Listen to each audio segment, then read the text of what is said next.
do some HIIT training, and do some carb cycling, and you'll be absolutely shredded. Boom! Gave away the secrets to fitness.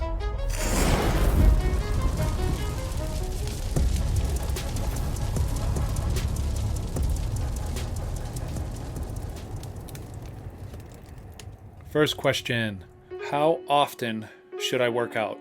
This is very goal dependent. If you already live an active lifestyle and you're outside a lot, you're doing stuff, you're playing with your kids a lot, whatever. If you're doing a lot, then I would say 3 days a week minimum. That would be great. If you don't have an active lifestyle and you're pretty sedentary, I would say minimum of 4. Absolutely. To be able to stay in good shape and get results. Next question, how intense do my workouts need to be? So I have to clarify a few things first before I really give you guys a good answer on this. Do you know what intensity is?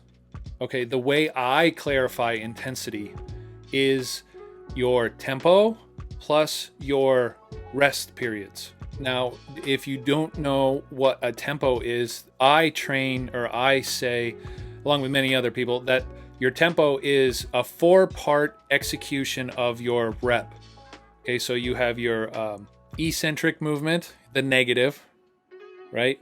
So you have your negative, the pause, let's say chest press at the bottom. Chest press, okay? So at the bottom, so this is the negative, right? Then there's the pause at the bottom, could be a pause.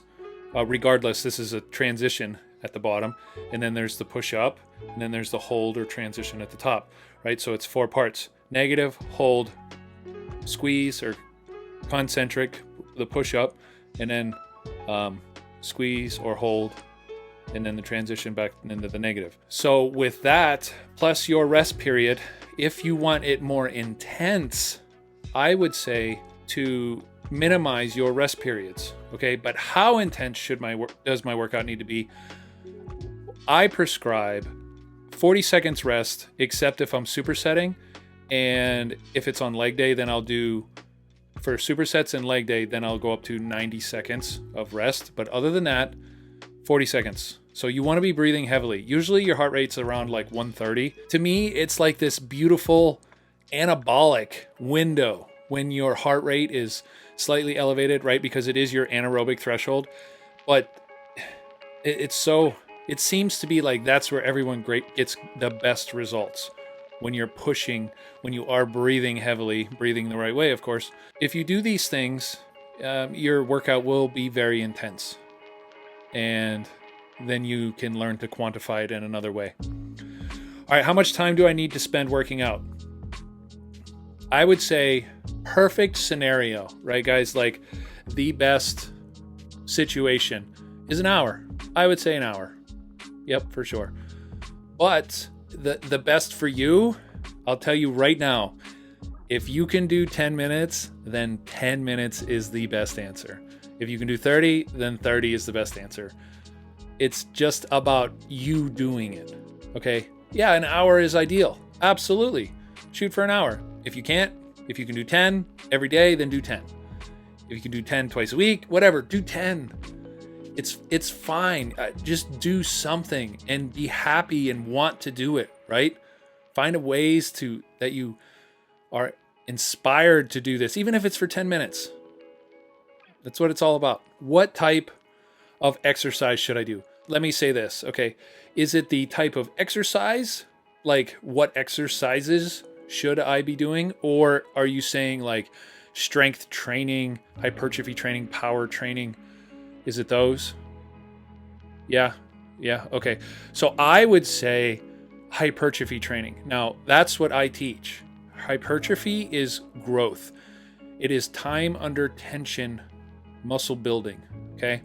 Now, why it works like this is when your muscles have tension or a load on them for a lengthy period of time, and you can create this time under tension, then the only thing that your muscle can do to combat it is to grow. Now, it is a skill. It does need to be learned. Some people have it better than others, but I also would say this is probably going to get hit a lot of other questions because this is a big one that always comes up. I think hypertrophy training, so time under tension, CMT, my business, right? Constant muscle tension. It's what I teach. I think that's better than power training or strength training, because if you want to get stronger and you grow more muscle, inevitably you're going to get stronger. Does that make sense? Yeah. So in my eyes, more muscle means longevity. You're healthier, your metabolism's better, you burn more fat, you get to eat more, you're healthier, it pushes everything through your body better. It's like the best. Why wouldn't you want to build more muscle? Now, I'm not talking like gigantic, number one in the world, Olympian athlete muscle. Those guys, they do some things to get there that are not natural, and that's fine. Hell yeah, they're still the biggest on the planet. They are absolutely amazing. It's amazing what humans can do to their bodies with or without help. But regardless, like backing it down from there, where can you get realistically with your life? You, as parents, as whatever, you're busy in your career, you just want to be healthy, right? So build muscle. Muscle is the key. All right, yeah, sorry guys, I went on a little rant there. All right, what is HIIT? Okay, high intensity interval training. HIIT is one example. Okay, this can be many ways. You start out on like a stationary bike or a elliptical, something that you're in control. You don't want to be on like the stairs, Stairmaster, or running necessarily, because you can hurt yourself. But anyway, okay, so you're on a controlled unit and you go all out, 100% effort for 15 seconds up to a minute. It depends on where you're at and how healthy you are and what your cardiovascular threshold. Okay, so 15 seconds all out, 100% effort, or longer, and then you rest. You just chill, still like a normal walk, a normal pace, and catching your breath for 1 minute or 2 minutes, depending on how it's set up.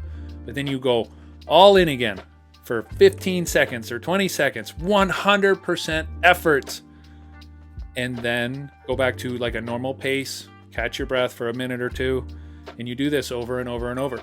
Now, from everything that I've seen, studied, and learned from my mentors, you don't want to go over like 15, 20 minutes with HIIT training, but that's how it's supposed to go. It's these rhythms. High intensity interval training. So you have these high intensity intervals, then you have these low intensity intervals. And that's what you do. Okay, you go like that. It's great for fat burning. Absolutely. It's number one. You want to get absolutely shredded, do some HIIT training and do some carb cycling, and you'll be absolutely shredded.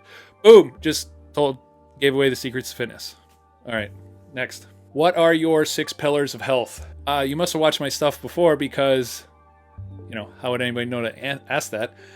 They are mindset, movement, nutrition, stress management, and or breathing, sleep, and then the environment in which we do all of those in. Those are the 6 pillars to a healthy, lean, and muscular lifestyle. How do I improve my cardiorespiratory endurance? So HIIT training is a great way.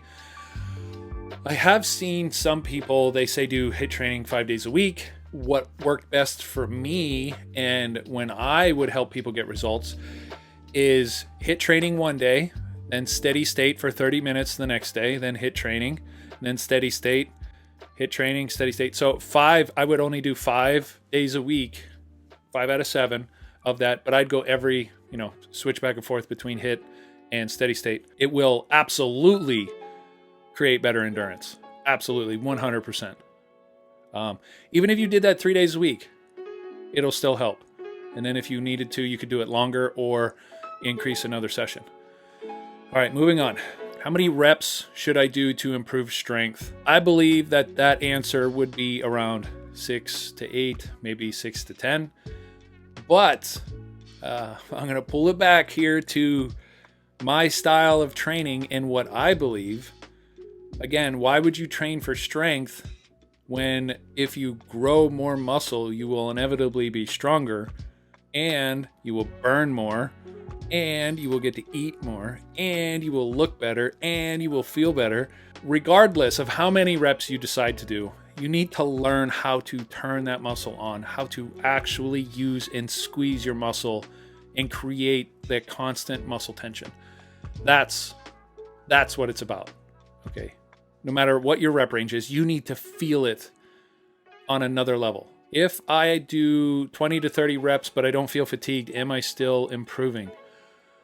That is a great question. And I would say, no matter what you're improving, right? You're doing something, so you're going to get something out of it, but not a very big noticeable benefit, I would say. If you're doing 20 to 30 reps and you're not fatigued, okay, we need to learn how to execute right. And that brings it back again. I don't want to seem like I'm doing this on purpose, guys, but the way that I train, right? Hypertrophy training, learning to actually use and engage your muscle. So if you're doing 20 to 30 reps, I'm going to say that it's probably on something like legs. And because on leg days for me and my clients, we stay above 20 reps as well, but you're using a lighter weight. And when you're doing it, you are learning to turn on and squeeze your muscles so hard that when you get to 20 reps, you are smoked. Okay, think leg press. Okay, when your legs, you're up on, okay, you have a weight that you're safe and you can control, but it's a good working weight. Okay, it might take you a little bit to figure this out. Think, come down, okay, my knees are back here. Now I think, engage my glutes. Now my legs start to move. Engage my hamstrings, turn on my hamstrings, and turn on and think, squeeze my quads, and the weight should go up.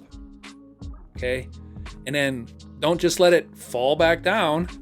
Think, I'm up, my legs are up here, I'm squeezing my glutes, my hamstrings, and my quads. Now I'm gonna think hamstring curl, and I'm gonna use my hamstrings and I'm gonna pull that weight down. Still trying to keep my glutes, my hamstrings, and my quads engaged. Whew, that's a lot, right? Yes, it is a lot. But that's how you create this amazing physique. And that is creating tension. That is time under tension.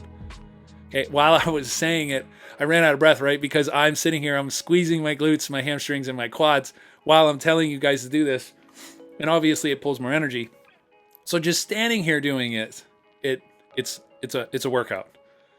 Okay, and we need to learn to do that and learn to, say you're going to do 10 reps or 20 reps. You need to get so good at it that you can turn on your muscles, your glutes, hamstrings, quads, boom, or boom, like a light switch, and keep it on for X amount of reps. And then when you're done, then let it go. Can body weight exercises make my muscles grow? Absolutely. What I just did there, right? Think body weight squat. Do a body weight squat. I do one, but I disappear. So try to keep your glutes. Like, can you squeeze your butt cheek? Squeeze your butt cheek. Okay, squeeze your other butt cheek. Squeeze both of them as hard as you can. Okay. Now try to keep them squeezed and sink down into a squat. Go parallel or ass to grass. I don't care. And if you have to, think re-squeeze my glutes and stand 90% of the way up. And then after that, don't stand all the way up. Don't relax. Come up like 90% and then control back down. 4-second negatives, like I always say. 4 seconds on the way down. And then if you have to, if you lost it, okay, cool. Let it go. Re-squeeze the glutes. Now start thinking glutes and hams. Glutes and hams. Glutes and hams. Get to the top like quads. Squeeze my quads. All right. And try to keep all of it engaged. Get as much of it as engaged as you can. Now that's super advanced to try to go from nothing to thinking about all of that.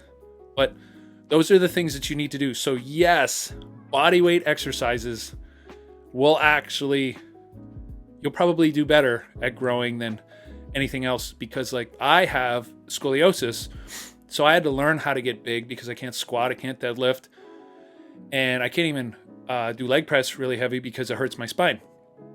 So absolutely, push-ups, bodyweight squats, pull-ups, any other type of Pilates, absolutely. Just be very conscious of the muscles that you're training. All right, what's next?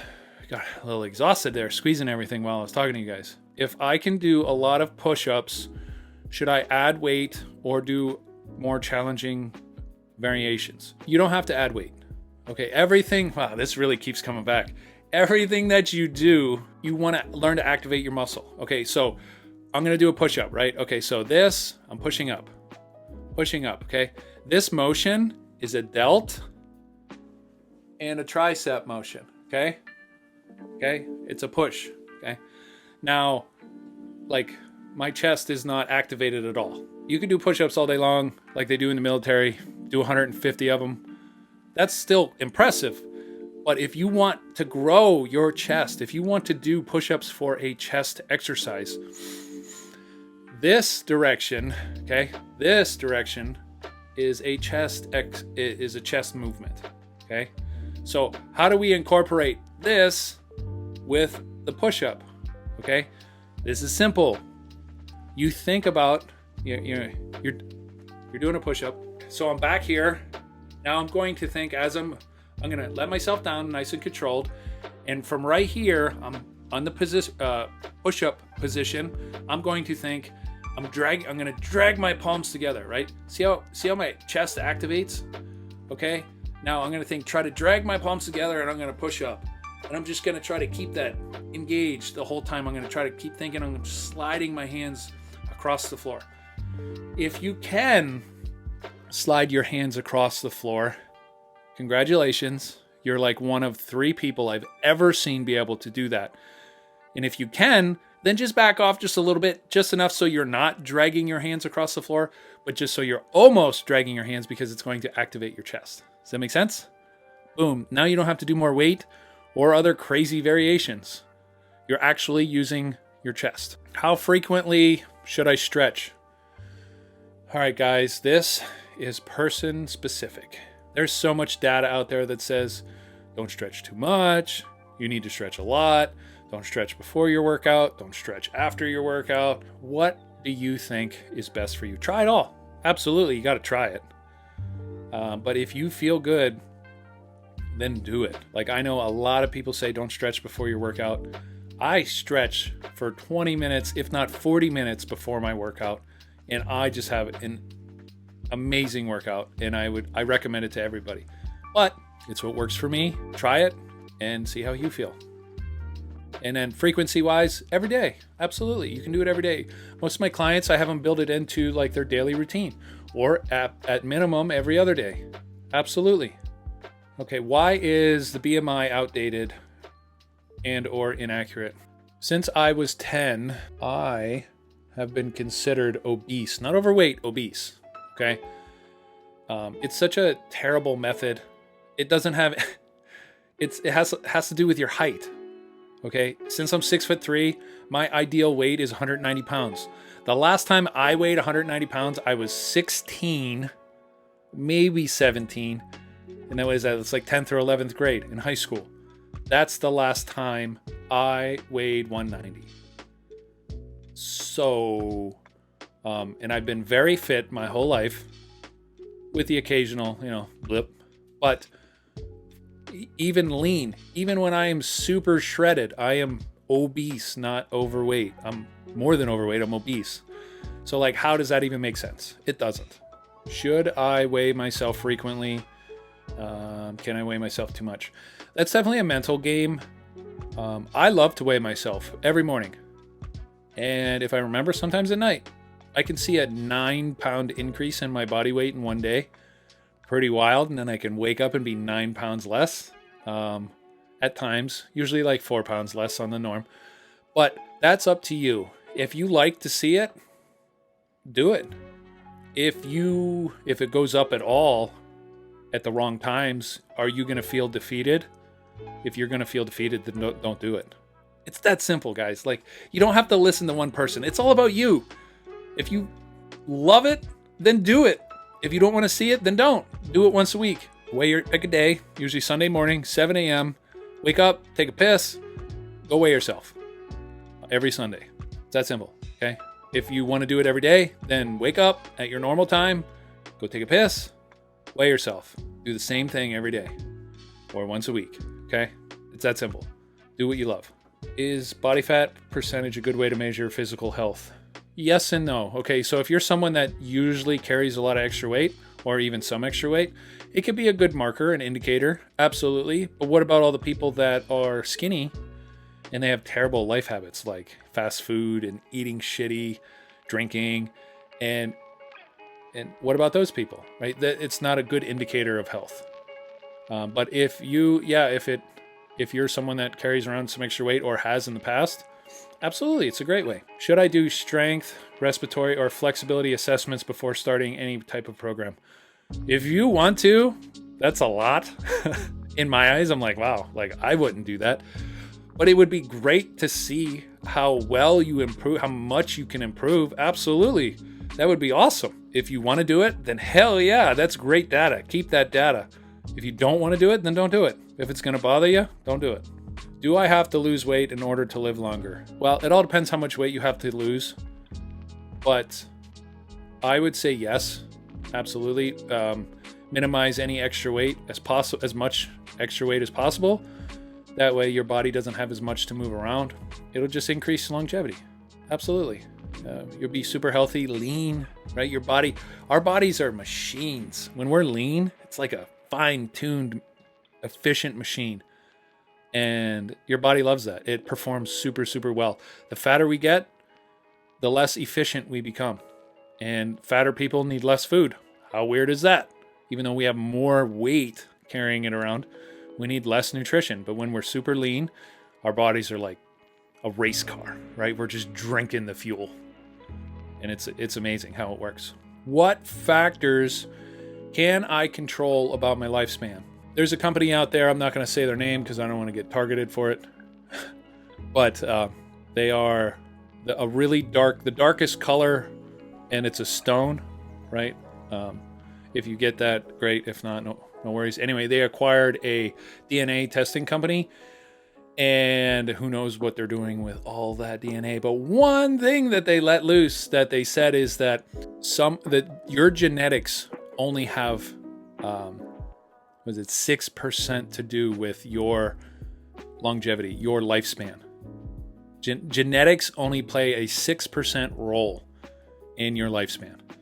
Everything else, 94%, is up to you. What you do, what you eat, what you touch, what you wear, what you breathe, what you do, your stress, your food, your water, everything. Absolutely all your external inputs create your lifespan. Now, it's never too late to get a jump on it, guys, but being mindful, especially of like fabrics. Okay, like fabrics are freaking terrible. The more I learn, right? Like polyester, fake fabrics. We need cotton and linen, everything. That's what it's supposed to be. And even some wool, right? But these polyester clothing, never mind. I'm not going to go down that rabbit hole right now. We're almost out of time. But there's so many things that you can control. So many things, right? EMFs, your cell phone, right? Don't put it up to your face. Always use it on speakerphone. EMFs, unplug your Wi-Fi at night or turn it off. Artificial light, but whatever. That's just going to mess with your sleep. But make sure you sleep good. A bed is the best investment that you can have. Find the best bed that you can. I would rather pay an outrageous amount of money for a bed because I need to sleep good. Sleep is number one. If I don't get good sleep, my brain doesn't work. If my brain doesn't work, I can't do all this. There's so much that you can control. And if you want to go over those things, like, let me know. We can dive into like how many things and what, like air purifiers and carpets, and like there's so much. Okay, but you can control it all. You're in control. And those things you can control. Learn them, do what you can. What is the healthiest diet? This is the best question ever. I'm going to end with this one. What is the healthiest diet? The one that you'll stick to. Period. Boom. Mic drop. Every diet out there, I've been saying this ever since I was young, that all diets work, just the one that you follow will work better. Period. So, there are some things, right? You should know your food sensitivities, things like that, things you're allergic to, sensitivities, your gut health, where's it at, what can you eat, blah, blah, blah. Those things, okay? That's important to know, but other than that, like, I love eating animal. I love eating animal. So like carnivore is very appetizing for me. Absolutely. But guess what? When a pizza comes rolling around, I don't say no. I'm like, hell yeah, you better order two because I'm going to eat that whole large pizza. And I do. Absolutely. Again, it doesn't happen all the time. But what do you like? Do you like eating rice? Do you like eating potatoes, sweet potatoes? Whatever. Okay, I know we all like eating cakes, pies, and fruity stuff and sugary stuff, right? But like, other than, you can still do that. You just have to learn how to be in control. If you can be in control of everything you put in your body, you can have whatever the fuck you want. Absolutely. And I say track your food to everybody all the time. If you can track your food and know exactly what you're putting in your body, you can modify what you put in your body so that way you can still eat whatever you want. I just gave everybody the secrets to fitness. Give me some love, guys. If there's some one thing that you learned, comment it below. Be like, this helped me, this changed me. Share this with somebody. I'm not sure where this is going to be at. Subscribe. Do all the cool things, guys. Like, let's get more people to see this, especially if it's helped you. Let it help one other.